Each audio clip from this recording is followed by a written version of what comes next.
दोस्तों UP DElEd online admission form 2023 दोस्त आज एक बार फिर आपके बीच में उपस्थित हैं डीएलएड एडमिशन के संदर्भ में। अगर देखा जाए लगातार आप सभी के कमेंट आ रहे थे कि भैया डीएलएड के संदर्भ में आपकी वीडियोस नहीं आ रही हैं। बिल्कुल आपको मैं बताना चाहूँगा, थोड़ा सा स्वास्थ्य ठीक न होने की वजह से आपके बीच में हम उपस्थित नहीं हो पा रहे थे, लेकिन आप सभी की विशेष मांग पर आपके जितने भी कन्फ्यूजन हुए हैं, हम हर एक कन्फ्यूजन्स को इस वीडियो के माध्यम से दूर करने का प्रयास कर रहे हैं।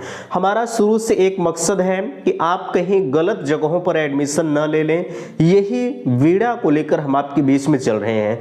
देखिए आपके बीच में कुछ कमेंट आए हुए हैं। सबसे पहले मैं आपको यहां बताना चाहूंगा, चैनल के माध्यम से सफल बैच का आयोजन मात्र 220 रुपए में किया जा रहा है। इस 220 रुपए में आपके लिए मिल क्या क्या रहा है मैंने आपको बताया है। इसी 220 रुपए में मॉडल पेपर आपको मिलेगा, मॉडल पेपर के साथ आपको प्रीवियस ईयर पेपर मिलेगा, प्रीवियस ईयर पेपर के साथ लाइव क्लासें मिलेंगी और लाइव क्लास के साथ साथ आपके लिए पीडीएफ नोट्स भी उपलब्ध कराया जाएगा, जितने भी सब्जेक्ट आपके बन रहे हैं। अब 220 रुपए में और क्या आपको चाहिए, यही मुझे आप बता दीजिए। ठीक है, मुझे तो नहीं लगता कि मैं कुछ कम किया हूं। ठीक है, मैं हर संभव प्रयास कर रहा हूं, मैं चैलेंज के साथ कहता हूं। ठीक है, अगर आप चैनल के साथ लगातार बने हैं और इस नोट्स के साथ आप पढ़ाई कर रहे हैं ना, तो आपको कोई रोक नहीं सकता है 95% नंबर पाने से। बहरहाल वो आपकी इच्छाएं हैं, मैं कोई यहां से जबरदस्ती नहीं है कि नहीं आप कोर्स को परचेज ही करें। ठीक है, वो आपके ऊपर निर्भर है। अगर आप लेते हैं तब भी ठीक है, नहीं लेते हैं तब भी ठीक है, कोई जोर जबरदस्ती नहीं है। लेकिन फिर भी मैं कहूंगा कि अगर आप लेंगे तो आपके लिए बेहतर होगा।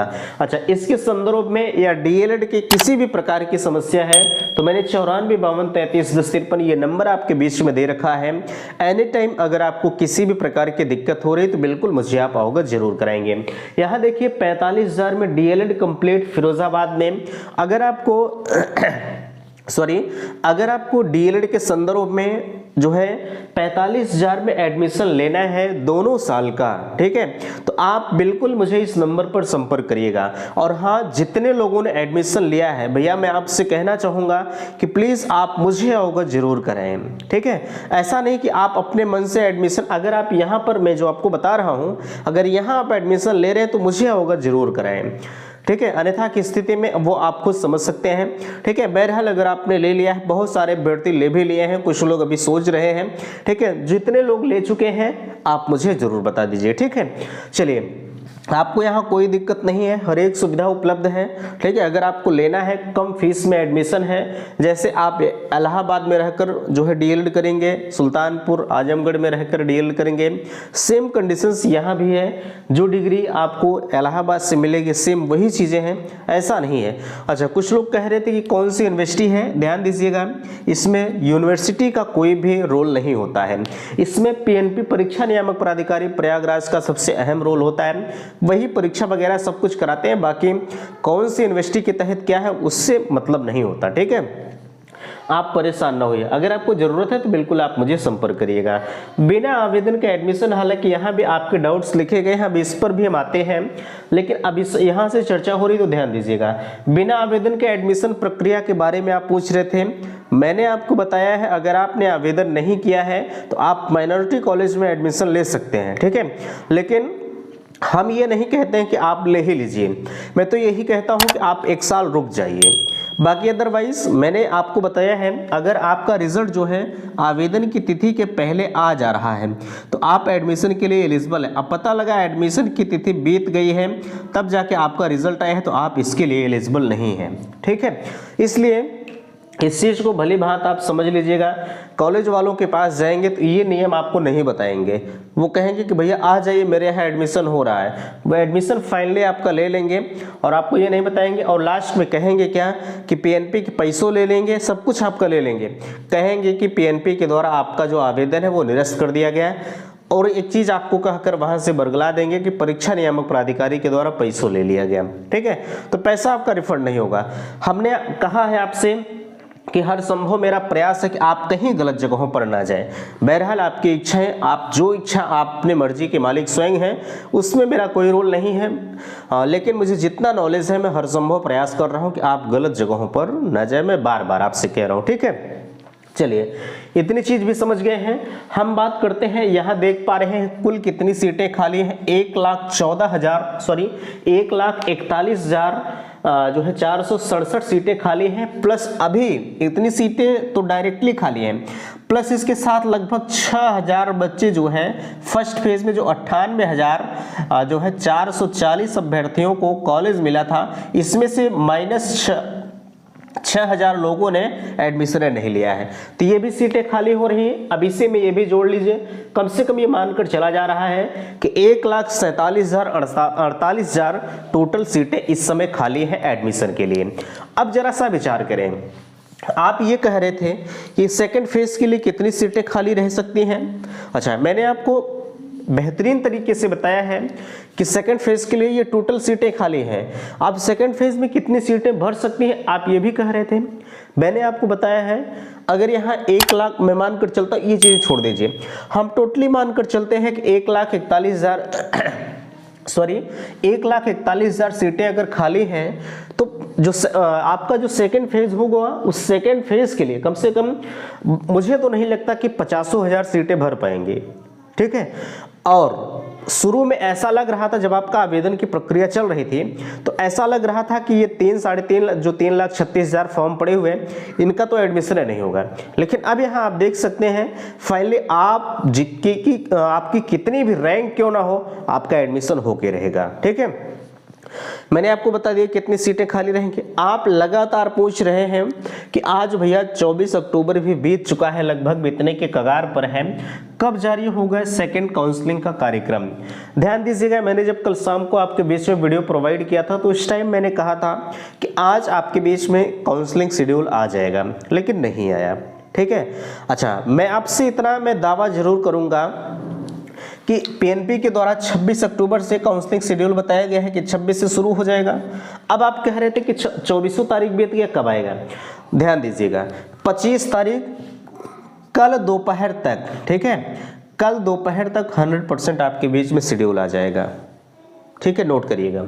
अभी आपके बीच में 8 बज रहे हैं, ठीक है, कल दोपहर तक। वैसे पीएनपी के द्वारा ये कहा गया था कि 24 तारीख को लेट लपेट हम जारी कर देंगे, लेकिन इनका रिकॉर्ड एक चीज का है कि कभी ये जो कहते हैं वो करते नहीं हैं, ठीक है, कहते कुछ है करते कुछ है।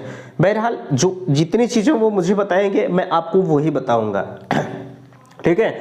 मैं अलग से कोई चीज आपको प्रोवाइड नहीं करता, उनके अकॉर्डिंग चीजें मैं बताता हूँ। चूंकि यहाँ रह रहा हूँ तो उतना तो फायदा आपका है ही कि यहाँ से प्रमाणित चीजें मैं आपको दे सकता हूँ।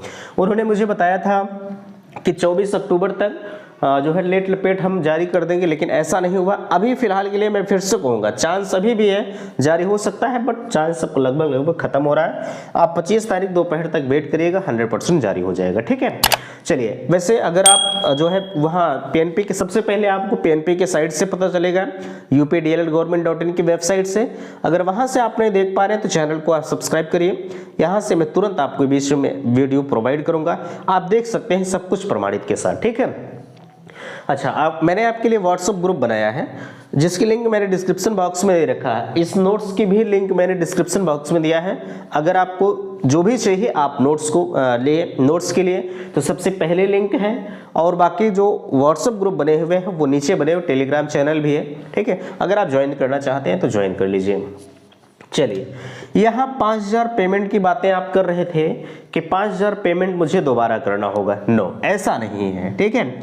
ये हालांकि अगर देखा जाए, जो पीएनपी की गाइडलाइंस आई थी उसमें कहीं ऐसा नहीं लिखा गया है कि आपको दोबारा से जमा करना होगा या उसी 5,000 में हो जाएगा। हम इंतजार करते हैं सेकंड काउंसलिंग के जो शेड्यूल है उसका, ठीक है। जब सेकंड काउंसलिंग का शेड्यूल आ जाएगा, उसमें जो ये 5,000 का मसला है वो फाइनली क्लियर हो जाएगा। वैसे अभी तक जो चांसेस बन रहे हैं, अगर आपने 5,000 का पेमेंट कर दिया है, अगर आपको कोई कॉलेज नहीं मिला, ऐसे कंडीशंस में जैसे कोई कॉलेज अगर नहीं मिला, आपने काउंसलिंग कराया तो आपका तो उसी में हो जाएगा। लेकिन बहुत सारे अभ्यर्थी ऐसे हैं जिन्होंने 5,000 का पेमेंट कर दिया, ठीक है, और उन्हें फाइनली कॉलेज भी मिल गया, लेकिन वो कंफर्म कॉलेज को नहीं किया है, तो उनका क्या है, उनको क्या फिर से पेमेंट करना होगा, इसके बारे में किसी को नहीं पता है। ठीक है, मैं फाइनली अगर बताऊं तो मुझे भी नहीं पता है, लेकिन एक संभावना मात्र जाहिर की जा रही है। पीएनपी के कुछ कर्मचारी हैं, उनके द्वारा ये कहा जा रहा है, मैं फाइनली ये नहीं बता सकता कि कौन मुझे बताया है। ठीक है, ये पीएनपी से ही पता चला है कि पेमेंट उन्हें भी दोबारा नहीं करना होगा। अब सचिव जी क्या करते हैं, कैसे करते हैं, वो उनके ऊपर निर्भर है। ठीक है, लेकिन चांस कम है, कोशिश यही किया जा रहा है कि अगर आपने कंफर्म नहीं किया था तो आपको भी पेमेंट दोबारा ना ही करना पड़े तो बेहतर है। ठीक है, हालांकि जैसा भी होगा आप चैनल को सब्सक्राइब करिए, हम आपको यहां से इन्फॉर्म कर देंगे। ठीक है, अब हम बात करते हैं डायरेक्ट एडमिशन कब होगा। ध्यान दीजिएगा, 21 नवंबर से आपकी डीएलएड प्रथम सेमेस्टर की क्लासें आपके कॉलेज में चलाई जाएंगे और 10 नवंबर तक आपका सेकंड जो काउंसलिंग है वो होता रहेगा। ठीक है, अब इसके बीच में आप कह रहे थे कि क्या डायरेक्ट एडमिशन हो सकता है, नहीं, इसके बीच में डायरेक्ट एडमिशन नहीं होगा। मैंने आपको हर बार बताया है कि ये रिकॉर्ड देखा गया है कि 10 तारीख के बाद ही आपका डायरेक्ट एडमिशन होगा। आप कहेंगे कोर्स पीछे हो जाएगा, नो, कोर्स नहीं पीछे होता, इनकी अलग से क्लासेस चलाई जाती हैं। ठीक है, अब आपके कॉलेज में ना चलाई जाए तो वो अलग की बात है, लेकिन पीएनपी की जो गाइडलाइंस होती है वो कहते हैं कि मैंने अगर डायरेक्ट एडमिशन कराया तो इनकी एक्स्ट्रा क्लासेस चलाकर इनके कोर्स को कंप्लीट किया जाए, लेकिन ऐसा होता नहीं है। मैं फाइनली आपको बता रहा हूँ, ऐसा होता नहीं, आपको सहारा लेना पड़ता है ऑनलाइन बैच का। ठीक है, ऑनलाइन बैच अगर ले लेते हैं तो ठीक है, नहीं ताकि स्थिति में कोई बात नहीं, वो तो आपके ऊपर है, आप किस प्रकार से तैयारी कर रहे हैं। अधिकतर देखा जाता है बच्चों का बैक लग जाता है, अगर बाबू बैक लग गया ना तो सब कुछ वहीं से आपका समाप्त हो जाता है। कोशिश यही करिएगा, मेरे बैच को आप ले या ना ले उससे मुझे फर्क नहीं पड़ता। ठीक है, मैं ये नहीं कहूँगा कि नहीं खामखा आप मेरा बैच ले ही लीजिए, आपको जहां से अच्छा लगे उनका बैच लीजिए। ठीक है, मैं ये नहीं कह रहा हूं कि आप मेरा ही बैच लेकर भगवान करे आपको बैच की जरूरत ही ना पड़े, सब लोग पास हो जाएं वैसे ही।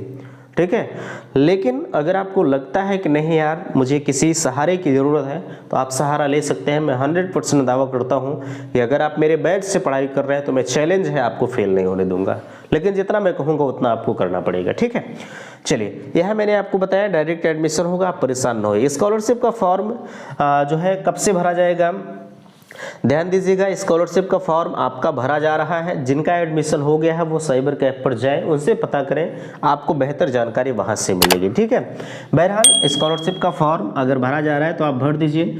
आप आय जात निवास के बारे में कह रहे थे, आपका लेटेस्ट होना चाहिए, पिछली बार का भी है तब भी चल जाएगा, कोई दिक्कत नहीं है, बट अगर आपके पास वर्तमान का है तो और भी बेहतर आपके लिए है। ठीक है, यहाँ कुछ लोग ऐसे हैं जिनके पिताजी गवर्नमेंट जॉब में हैं, वो कह रहे थे कि भैया हम भर सकते हैं कि नहीं भर सकते। देखिए, अगर लीगल तरीके से देखा जाए तो आप स्कॉलरशिप के लिए एलिजिबल नहीं है। ठीक है, अब आपका कहीं से आय प्रमाण पत्र फर्जी तरीके से बन जाए तो वो बात की बात होती है, लेकिन किसी के पिताजी अगर गवर्नमेंट जॉब में है, चाहे वो ग्रुप सी में हो, ग्रुप डी में हो, किसी भी पद पर वो हो, तो आप स्कॉलरशिप के लिए एलिजिबल नहीं है। आपके पिताजी की नौकरी पर खतरा है। ठीक है, सब कुछ रिकवर हो सकता है, लेकिन मैं फाइनली कहूँगा कि अगर आप चोरी से भर दे रहे हैं, ठीक है, तो वो अलग का मामला है। कोशिश ये करिएगा कि ना ही भरे तो बेहतर है, बाकी आपकी जिम्मेदारी है। आप क्या चाहते हैं, 10-20 हज़ार रुपये, 50 हज़ार रुपये के लिए आप पिताजी की नौकरी को खतरे में डालना चाहते हैं तो वो अलग का मामला है, लेकिन आप ना भरें तो अच्छा है। बाकी आपकी जिम्मेदारी है, आपका स्कॉलरशिप है, आप भर सकते हैं, मुझे उससे आपत्ति नहीं है। जितना नॉलेज मुझे मैं आपको प्रोवाइड कर दे रहा हूँ। ठीक है, चलिए, ये तो हो गया, आवश्यक डॉक्यूमेंट्स पर मैंने चर्चा कर दी। अब बात आती है रिजेक्ट फॉर्म कैसे चेक करें। देखिए, अगर रिजेक्ट फॉर्म की बात है तो रिजेक्ट फॉर्म आप नहीं चेक कर पाएंगे। ठीक है, 2511 हमें लगता है कि 26-27 फॉर्म रिजेक्ट हो चुके हैं। अब उनका आप एडमिशन पूछ रहे थे कि उनका एडमिशन होगा या नहीं होगा, नहीं, उनका एडमिशन नहीं होगा। अब आप प्राइवेट कॉलेज के पास जाएंगे तो आपका एडमिशन वो ले लेंगे, है ना। लेकिन अब जरा सा बताएं हमें पीएनपी के पास जब आपका डाटा जाएगा और पीएनपी ने ही आपके फॉर्म को रिजेक्ट किया है, जब उनके पास डाटा जाएगा तो फिर से वो रिजेक्ट कर देंगे। और आपने पेमेंट तो 30-35,000-41,000 रुपये का कर दिया है, अब ये 41,000 रुपये आपका रिफंड नहीं होगा। कॉलेज वाले तो सीधे कहकर यही छुट्टी ले लेंगे, हमारा क्या, हम तो एडमिशन कर दिए थे, पीएनपी के पास आपका डाटा गया, वहाँ से फॉर्म रिजेक्ट हो गया और पीएनपी ने आपकी फीस को जब्त कर लिया है। ठीक है, तो ऐसे में पैसा आपका वापस नहीं होगा। तो कतई अगर आपका फॉर्म ये स्टेटस भैया चेक नहीं कर पाएंगे, ध्यान दीजिएगा। ठीक है, रिजेक्ट फॉर्म को कैसे चेक करें ये आपकी बस की बात नहीं है, ना हमारे बस की बात है, केहू बस की बात नहीं है। लोग भले ही बता दें कि नहीं ऐसा है, वैसा कर दीजिए, ऐसा कर दीजिए, नो ऐसा नहीं है। ठीक है, मैं फाइनली आपको बता रहा हूँ ऐसा कुछ नहीं है, आप परेशान ना होइएगा।